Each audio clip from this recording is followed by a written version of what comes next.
African equatorial forests, swamps, volcanic lands, steppes, and deserts, splitting apart for a while and picking up various sediments from each region and carrying them all the way to Egypt. Its main artery, known as the White Nile, rejoins with the Blue Nile in Khartoum. This is where it weaves through rich deposits of silt and nutrients, carrying them along in its wake.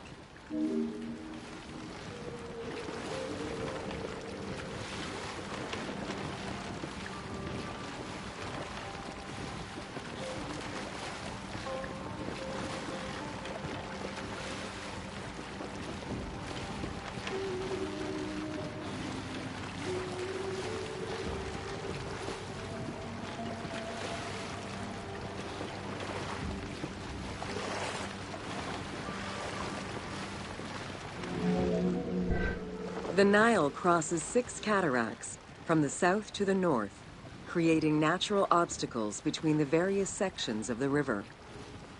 The cataracts are long zones of about 100 kilometers, where the bubbling and rapidly swirling waters advance tumultuously amid enormous heaps of rocks and benches of hard stone.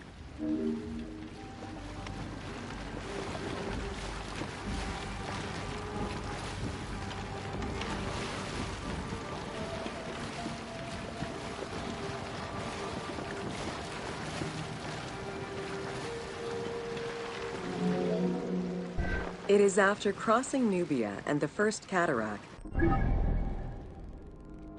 that the river officially returns to Egypt in Aswan. There are still 1,000 kilometers before it reaches Cairo and the Delta, bringing life to those living on its shores before it eventually empties into the Mediterranean Sea.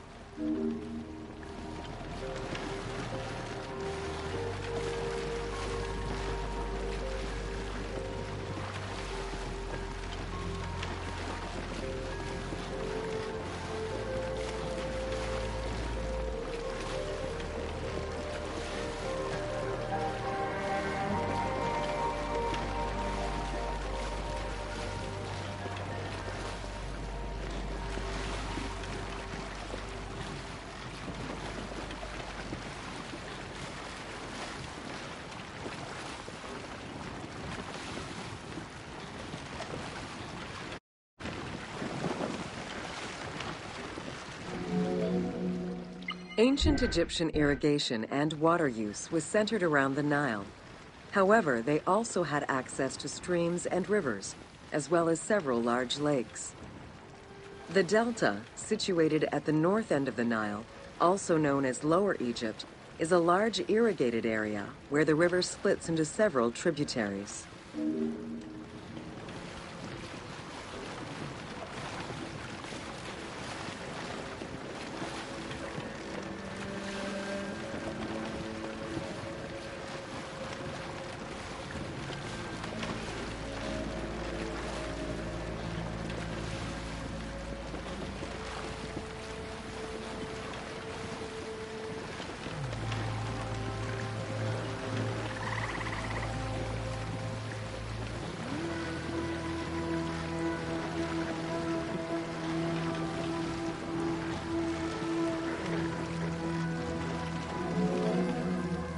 The Delta had several major brackish coastal lakes, bodies of water separated from the sea by thin strips of land. A mix of deep to shallow waters, salt swamps, and sand plains, these lakes were refuge to a wealth of species, as well as water and land plants. The occasional bandit could also be found sheltering within the denser reeds, waiting for the unwary traveler.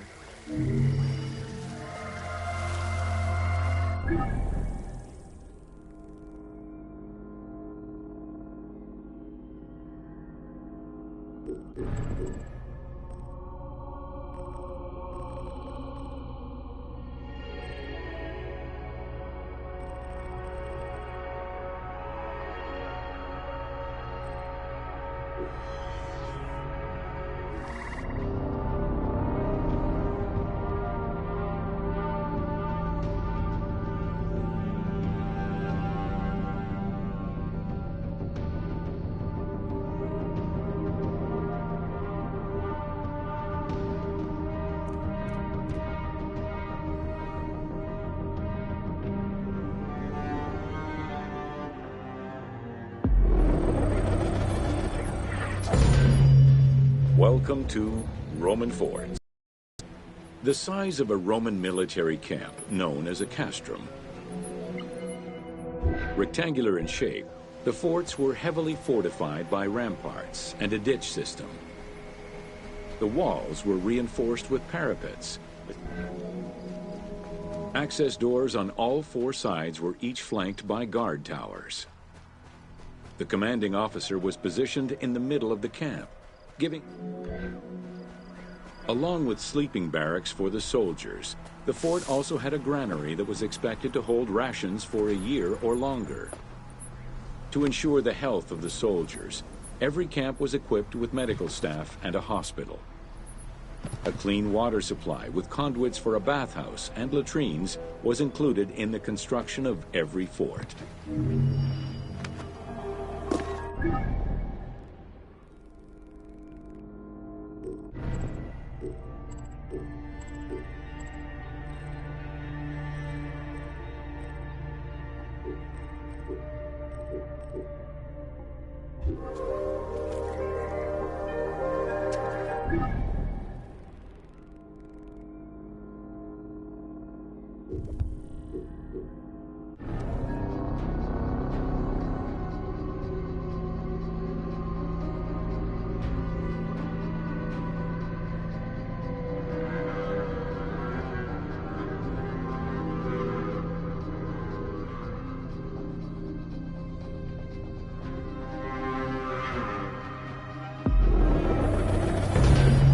Welcome to Roman Aqueduct. Water management was taken seriously by the Romans. Cyrenaica benefited greatly from Roman administration with the construction of aqueducts and canals. The source of water varied depending on the location. The ability to transport water over a greater distance increased agricultural production. Some aqueducts were reported to be over 7 kilometers in length. Where the Greeks of Libya originally focused mainly on olive trees and figs, which required less water, the advent of Roman aqueducts allowed for a far greater crop diversity. Every farm's water use. The engineering methods used to create aqueducts were constantly reviewed, with a clear focus on exploiting the local environment. Materials, water usage, cleaning regulations, and a deep understanding of how to exploit gravity itself were all important concerns. Several fortresses were built to protect the aqueducts, basins, and cisterns. Additional water was collected with wells and cisterns, but aqueducts were the main supply of fresh water. Almost all aqueducts ended in a fountain where the water circulated to clean the streets and supply bathhouses and latrines, thus improving the cleanliness of Cyrenaica's cities.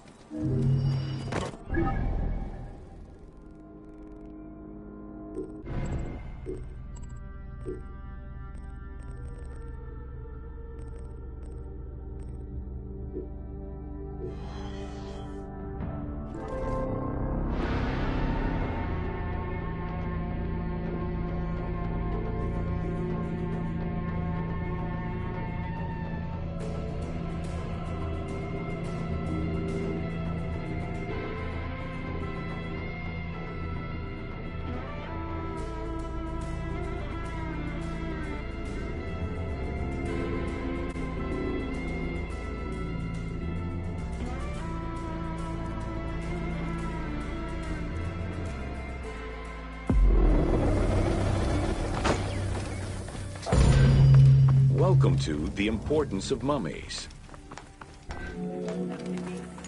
The first hieroglyph for the mummification techniques were jealously guarded by embalmers from generation to the Uabet. The pharaoh had access to the least Egyptian civil. The Egyptomania. By 1868, mass tourism began in Egypt. Thanks to those dubious parties, the fantasy of... By 1868, mass tourism began in Egypt under the aegis of the Cook Agency. The rich would indulge in leisure trips to Egypt and bring back mummies. Upon their return, they would organize evenings that consisted of unpacking mummies and removing strips of linen and amulets layer by layer. These were considered the shining cultural events of the season. The Egyptian collections of many a museum were founded as a consequence of this mass pillaging.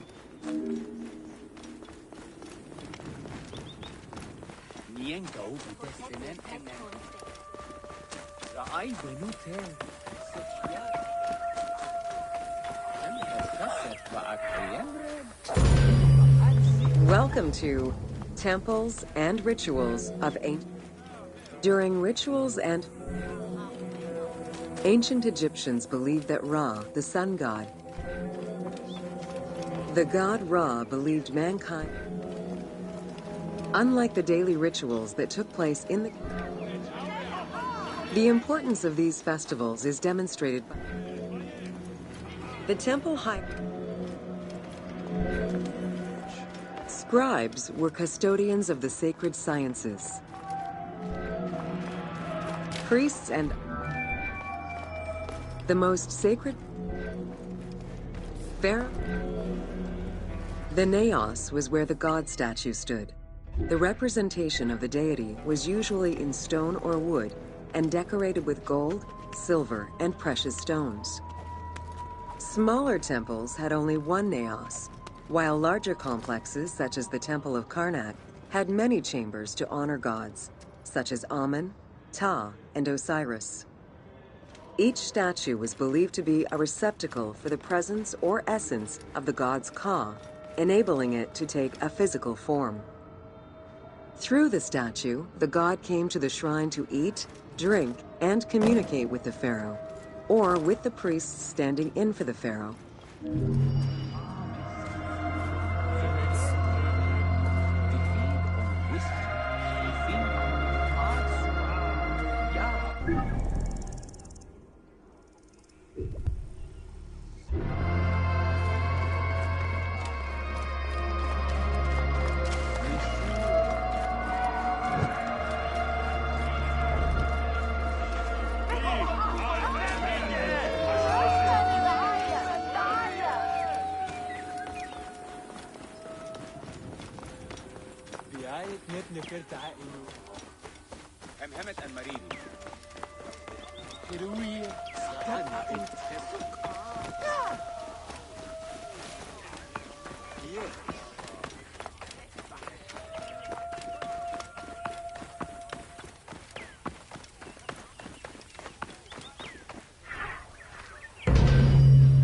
Welcome to Ancient Egyptian Fashions.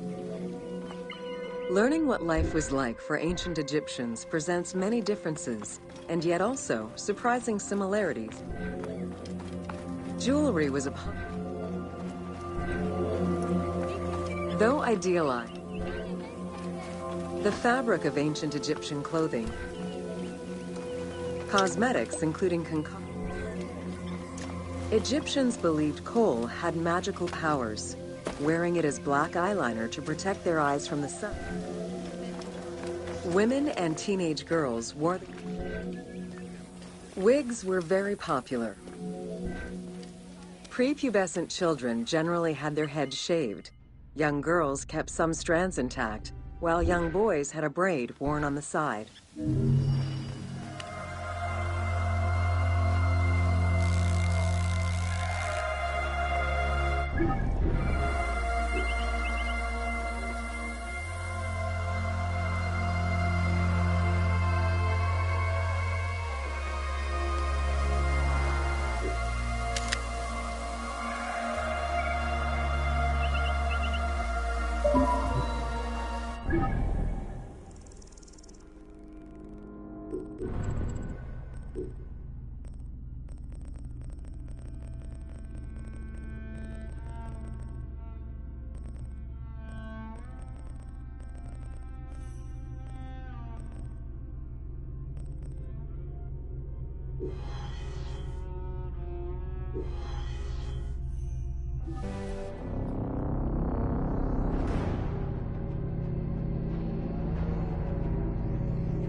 Welcome to the Bent Pyramid of Dashur.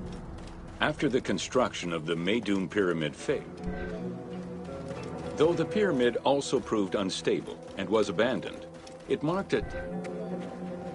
The Bent Pyramid was unique in having two separate entrances, one on the northern face and another on the western. With the Bent Pyramid, architects successfully experimented with a completely new idea: to build the pyramid with a core of huge stones settled on a progressive horizontal design. This way, each construction phase could be completed in a single stage, allowing the architect complete control over every design element.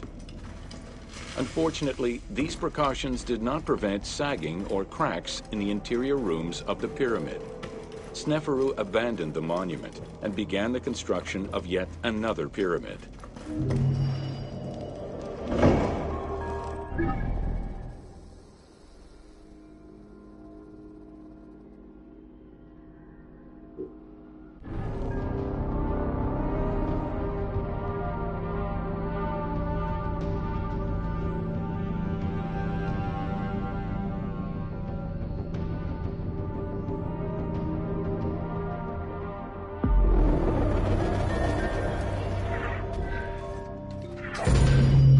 Welcome to the Red Pyramid of Dashur. The Red Pyramid was built 2 kilometers to the north of the Bent Pyramid. It was so named due to the reddish limestone used in its construction. The Red Pyramid reached a height of 105 meters, while the ground level of the descending corridor of the pyramid, which opens to the north, arrives at ground level, where 2 almost identical spectacular chambers with high ceilings are aligned north. The annexes of the Red Pyramid consist of a small funerary temple located to the east. A causeway presumably ran due east from the temple, but it has yet to be excavated.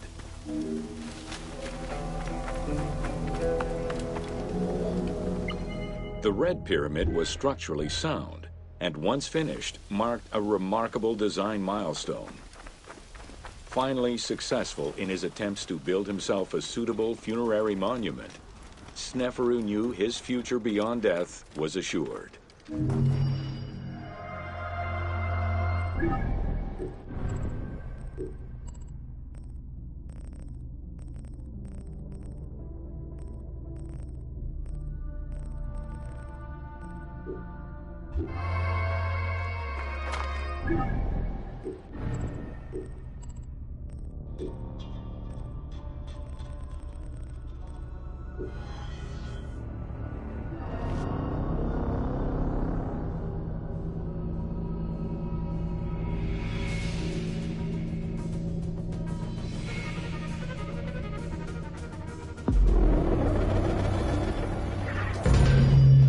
Welcome to Pyramids of the Middle Kingdom.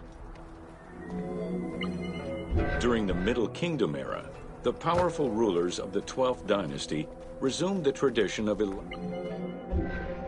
plundering of tombs in troubled times prompted the architects of the Middle Kingdom to devise increasingly complicated means of security during construction. As such, while the kings of the 13th dynasty began building their pyramid at Mazguna, south of Dashur, then moved on to Fayum and Abydos. The kings of the 17th dynasty, however, satisfied themselves with crowning their cave tombs with small pyramids of... It was not until the Nubian pharaohs of the 25th dynasty that kings were once again buried under pyramidal tombs. In fact, today, the area of ancient Nubia, modern Sudan, contains a record number of 220 known pyramids to Egypt's 138. Despite their slow decline in use and quality, pyramids continued to fascinate all and sundry up to the Roman era. They remain to this day a symbol of the religious dedication of the pharaohs and the grandeur of ancient Egypt.